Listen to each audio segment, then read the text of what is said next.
নাহিদ ইসলাম সাহেব একটা পার্টির চিফ, উনি একটা কোম্পানির বা একটা প্রতিষ্ঠানের পরামর্শক। আমরা এখন পর্যন্ত, আপনি তার দলের লোক তা জানেন না, আমি একজন সাংবাদিক তা জানি না উনি কোন কোম্পানির পরামর্শক। এটা কি হওয়া ঠিক হইলো আসলে? না, এটা কি জনসমক্ষে বলে বেড়ানোর মতো যে আমি এই আপনি কোথাও কোম্পানির চাকরি করলে পরামর্শক? আপনি বলবেন না? এটা কি আপনাকে আমার জানানোর দায়বদ্ধতা আছে? আপনি তো দলের চিফ, আপনি তো দলের একজন শীর্ষ নেতা, আপনি তো হ্যাঁ, আমি সংসদ সদস্য দলের পদে চিফ। আমি দাঁড়াচ্ছেন, সংসদ সদস্য আমি পদে যে দাঁড়াচ্ছেন। আপনি আমার যে বলবেন আমার না যে আমাকে? ব্যবসা আমার আপনি যে বলবেন ব্যবসা না? প্রতিষ্ঠান আছে, এটা আমি কেন সবাইকে জানাতে যাব? মানে আপনি আয়ের উৎস আমাকে বলবেন না? আপনাকে আমি কেন আমার আয়ের উৎস জানাতে কারণ যাব? হচ্ছে যে আপনি একটা পাবলিক অফিস আমা- হোল্ড আ- করবেন, পাবলিক অফিস হোল্ড করবেন, আয়ের উৎস তো বলবেন। দেখেন, আমরা যখন বিএনপি যেখা- আওয়ামী লীগের যেখানে নেতৃবৃন্দকে যেখানে জানতে ভাই চেয়েছি, তখনও ভাই একইভাবে তারা যেখানে আমার বলছে আপনাকে কেন যেখানে জানাবো? যেখানে না আমার জানালে তো যেখানে ঠিক আমার আছে। জানানোর দরকার, যেখানে আমার জানানোর দরকার সেখানে তো আমি কোথায় জানাচ্ছি। কোথায় জানানো কিন্তু দরকার? এই যে আমার নির্বাচনের জন্য যেহেতু আমার যে হলফনামা বা ইশতেহার গুলা, আপনি তো মানে শুধু আমার যে নামটা ডিটেল লিখতেছেন, আপনি তো শুধু ডিটেল নাম, আপনি শুধু ডিটেল এইটা বলতে ডিটেল বলতেছেন না, কিন্তু আপনি শুধু বলতেছেন পরামর্শক হিসেবে আমি এই টাকা আয় করছি। আমার মনে হয় না যে সাংবাদিক আপনাদেরকে আমার প্রত্যেকটা ইনফরমেশন জানানোর জায়গা আছে। আমি শুধু আপনার এবং আপনার দলের আহ্বায়কদের কথা বলতে চাই। আপনার সম্পর্কে বলা হয়েছে যে আপনার 47,20,000 টাকার মধ্যে নগদ 36 লাখ টাকা হচ্ছে আপনার হাতে। আপনার হাতে টাকা রাখার বা হাতে টাকা থাকার বিশেষ কোনো কারণ আছে কিনা, মানে ব্যাংকিং চ্যানেলে না রেখে হাতে রাখার এটা কোনো কারণ আছে কিনা?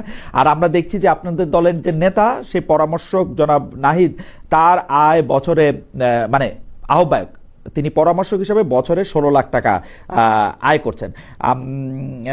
আমি আপনাদের কাছে যে প্রশ্নটা করতে চাই, যেহেতু আপনারা নতুন রাজনৈতিক বন্দোবস্তের কথা বলেছিলেন, এই নেতা নেত্রীদের আয় ব্যয় তদারকে এনসিপি থেকে কোনো কিছু করা হচ্ছে কিনা, দলীয় নেতাদের হলফনামার তথ্যাবলী আপনাদের দল থেকে আসলে পরীক্ষা করা হচ্ছে কিনা, যে মানে আপনারা এটা রাইট ওয়েতে নাকি রং ওয়েতে এটা নিচ্ছেন। আপনার থেকে যদি শুরু করি, আপনার 36 লাখ টাকা হাতে আছে, তার কোনো বিশেষ কারণ আছে কিনা? জনাব নাহিদ ইসলাম সরকারের উপদেষ্টা ছিলেন, ছেড়ে দিয়ে এটা করেছেন, পরামর্শক হিসাবে তিনি বছরে 16 লাখ টাকা আয় করছেন। এই ব্যাপারটিও আসলে ঠিক মানে আমরা বিশ্বাস করতে পারবো কিনা, বা এটার সাপেক্ষে আপনারা কোনো প্রশ্ন করেছেন কিনা আপনাদের দলের নেতাকে? জনাব সাইদ মুস্তাফিজ। হ্যাঁ, ধন্যবাদ আপনাকে এই প্রশ্নের জন্য। জি। দেখেন, আমি ব্যক্তিগতভাবে আমার ফ্যামিলি বিজনেস আছে গার্মেন্টস এর, সেটা 1999 সাল থেকে।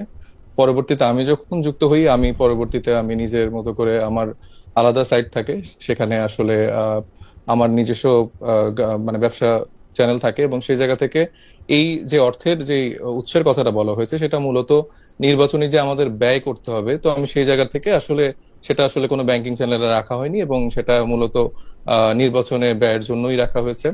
এবং নাহিদ ইসলাম সহ অন্যান্য যাদের কথাই একটু বলছেন না কেন। একটু একটু একটু আপনার কথা বলি, যে তাহলে এই টাকাটা নগদ থাকলেও এটা ট্যাক্সড, জি, এটা ট্যাক্স। এটা এটা এটা এটা এটা এটার আয়ের উৎস বা অন্য কোনো কিছু যদি কেউ আমরা হ্যাঁ, ভবিষ্যতে জানতে চাই, এটা আপনি জানাতে পারবেন যে এই 36 লাখ হ্যাঁ, টাকা কোথায় যাচ্ছে? ডেফিনেটলি ডেফিনেটলি এটা ক্রাউড ফান্ডিং, ডেফিনেটলি এটা। এটা ক্রাউড ফান্ডিং এর মাধ্যমে জোগাড় করা না? না, এটা ক্রাউড ফান্ডিং এর মাধ্যমে জোগাড় করানো। মানে আপনার পরিবার থেকে? ঠিক আছে, হ্যাঁ, জনাব নাহিদ ইসলামের জি। কথা বলছিলেন। জি। সো নাহিদ ইসলাম তার জায়গা থেকে আসলে তিনি একটা কোম্পানিতে আছেন, সেখানে তার যোগ্যতা অনুযায়ী সেখানে তাকে সম্মানই দেওয়া হয়, এবং এটা তো আমার মনে হয় না যে মানে আলাদা কোনো কঠিন বিষয়। এখানে অন্যান্য আমাদের দলের আর যারাই আছেন না কেন, তাদেরকে। আপনারা জানতেন যে জনাব নাহিদ ইসলাম পরামর্শক হিসেবে কোথাও কাজ করছেন, যেখান থেকে তাকে টাকা দেওয়া হচ্ছে? হ্যাঁ, হ্যাঁ, জি, আমরা জানতাম। এটা কি ধরনের, মানে মানে তাহলে তার পেশাটাও তো নিশ্চয়ই জানেন, বা কোন কোম্পানিকে বা কোন প্রতিষ্ঠানকে উনি পরামর্শ দিচ্ছেন সেটা তো নিশ্চয়ই জানেন।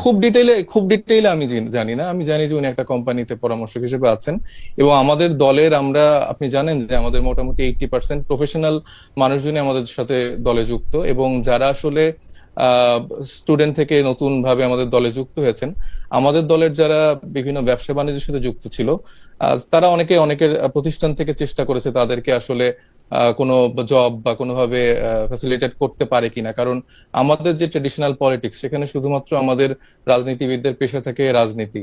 তো সেই জায়গা থেকে আমরা চেষ্টা করছি যে, আমরা যেহেতু বলছি আমরা নতুন রাজনৈতিক বন্দোবস্ত বা সিস্টেমেটিক পরিবর্তন করতে চাই, সে জায়গা থেকে আমরা এই স্বচ্ছতার জায়গাটা নিশ্চিত করতে চাই। এবং ঠিক আছে, আমাদের ব্যাপারে সবার উৎসাহ থাকবে, এটা খুব স্বাভাবিক, কিন্তু আমাদেরকে নিয়ে আসলে যেভাবে মিডিয়া ফ্রেমিং করা হচ্ছে, সেটাও কিন্তু আমি মনে করি না যে ঠিক। আমি আজকেই একটা শীর্ষস্থানীয় দৈনিক পত্রিকায় দেখলাম যে 2 জন কোটিপতির কথা বলা হয়েছে, যারা আমাদের এনসিপিতেই দুইজন প্রার্থী। তো তারা কিন্তু এনসিপিতে যুক্ত হয়েছে এই নমিনেশন, যখন আমরা প্রার্থিতার জন্য ফর্ম ফিল আপ বা ফর্ম বিতরণ করছি, সেই সময়টাই কিন্তু তারা আমাদের সাথে যুক্ত হয়েছে। কিন্তু মানে ফ্রেমিংটা যেভাবে আসছে যে আসলে তরুণরা মানেই দুর্নীতি করছে বা এদের আসলে টাকার উৎস কই থেকে আসছে, এবং 2 জন কিন্তু প্রভাবশালী ভাবে, তারা কিন্তু ফ্যামিলিগত ভাবে, যে 2 জনের কথা নাবিলা তাসনিদ এবং আরেকজন আছেন সম্ভবত তিনি ঢাকা 7 আসন থেকে ইলেকশন করবেন। তো এই 2জনই কিন্তু আগের থেকেই আসলে ব্যবসায়ী এবং তাদের আয়ের উৎস সবকিছু ক্লিয়ার, এবং সেটার সবকিছু ক্লিয়ারেন্স নিয়েই কিন্তু তারা আসলে বৈধতাটা পেয়েছে তাদের নমিনেশন জায়গা থেকে। কিন্তু যেভাবে ফ্রেমিং করা হয় সেটা কিন্তু অন্যান্য আর 300 আসনে অন্যান্য বিএনপির প্রার্থী বা অন্যান্য প্রার্থীর ক্ষেত্রে কিন্তু এইভাবে আসলে চিরুনি অভিযান করা হয় না। আবার আরেকটা বিষয়, যেমন হান্নান মাসুদের আমি একটা উদাহরণ দিব। তার ক্ষেত্রে বলা হলো যে 98 লাখ টাকার হচ্ছে তার সম্পদ, কিন্তু তার হলফনামায় হচ্ছে যে আমি যতটুকু জানি যে সেটা 6 লাখ বা এরকম একটা অ্যামাউন্ট আছে, তার কোনো সম্পদের বিবরণও নাই। কিন্তু এটা কিন্তু যখন একটা ফটো কার্ড করে বা একটা শীর্ষস্থানীয় কোনো নিউজ জায়গা থেকে, গণমাধ্যম থেকে এরকম একটা নিউজ হয়, এটা কিন্তু দ্রুত ছড়ায়, কিন্তু এটা যে আসলে সত্য না, এটার ব্যাখ্যা যেভাবে আসে সেটা কিন্তু আর ছড়ায় না। তো এটা আসলে আমরা জুলাইয়ের পর থেকে দেখে আসছি যে আসলে তরুণদেরকে নানাভাবে ফ্রেমিং করা হচ্ছে যে এই মানুষগুলা দুর্নীতিগ্রস্ত, এরা অনেক টাকা পয়সার মালিক হয়ে গেছে, এরা খারাপ। তো এটা আমার মনে হয় এখান থেকে একটু বের হয়ে আসা উচিত। আমরা যারা আমার মনে হয় যে অবশ্যই বের হয়ে আসা উচিত। তো সেই ক্ষেত্রে আপনারাও যদি আমাদেরকে একটু সাহায্য করেন, যে আপনারা কিন্তু অনেকগুলি প্রতিশ্রুতি দল গঠন করার সময় আমাদেরকে দিয়েছিলেন, যে দল গঠন করার ক্ষেত্রে প্রতিটা মানুষের আসলে ফিনান্সিয়াল স্টেটমেন্ট আমাদের সামনে থাকবে, দল কিভাবে পরিচালিত হচ্ছে সেটা আমাদের সামনে থাকবে, দলের ভাড়া কিভাবে দেওয়া হচ্ছে, বাস ওইটা কোত্থেকে আসছে, সবগুলো আমাদেরকে বলবেন। আপনারা কিন্তু এটা বারবার বলছেন যে এটা আপনারা করবেন, কিন্তু এটা করেন নাই। না করার ফলে যেটা হয়েছে, আপনি যেটাকে ফ্রেমিং বলতেছেন, আপনি যদি একটু খেয়াল করেন, আপনি দেখবেন এনসিপির তরুণদের সম্পর্কে মিডিয়াতে যত কথা আসছে তার চেয়ে অনেক গুণ বেশি কথা কিন্তু জামায়াত বিএনপির নেতাদের বিরুদ্ধেও আসছে। কিন্তু আপনারা যেহেতু এই সময় আমাদের নেতৃত্ব দিয়েছেন, নেতার মধ্যে ছিলেন, সেহেতু আপনাদের খবরগুলি নিয়ে আলোচনা বা কথা হয়তো বেশি হয়েছে। একজন রেদওয়ান আহমেদের থেকেও হয়তো নাহিদ ইসলাম বা সাইফ মুস্তাফিজের ব্যাপারে বেশি আলোচনা হয়েছে, কারণ আপনারা সামনে ছিলেন। কিন্তু আপনারা কি সবকিছু আমাদেরকে পরিষ্কার করেছেন? যেমন আপনি দেখেন, আমি ছোট্ট করে একটু বলি, নাহিদ ইসলাম সাহেব একটা পার্টির চিফ, উনি একটা কোম্পানির বা একটা প্রতিষ্ঠানের পরামর্শক। আমরা এখন পর্যন্ত, আপনি তার দলের লোক তা জানেন না, আমি একজন সাংবাদিক তা জানি না, উনি কোন কোম্পানির পরামর্শক। এটা কি হওয়া ঠিক হইল আসলে? না, এটা কি জনসমক্ষে বলে বেড়ানোর মতো যে আমি আপনি কোথাও চাকরি করলে আপনি বলবেন না? এটা কি আপনাকে আমার জানানোর দায়বদ্ধতা আছে? আপনি তো দলের চিফ, আপনি তো দলের একজন শীর্ষ নেতা, আপনি তো সংসদ সদস্য পদে দাঁড়াচ্ছেন, সংসদ সদস্য পদে দাঁড়াচ্ছেন, আপনি বলবেন না আমাকে?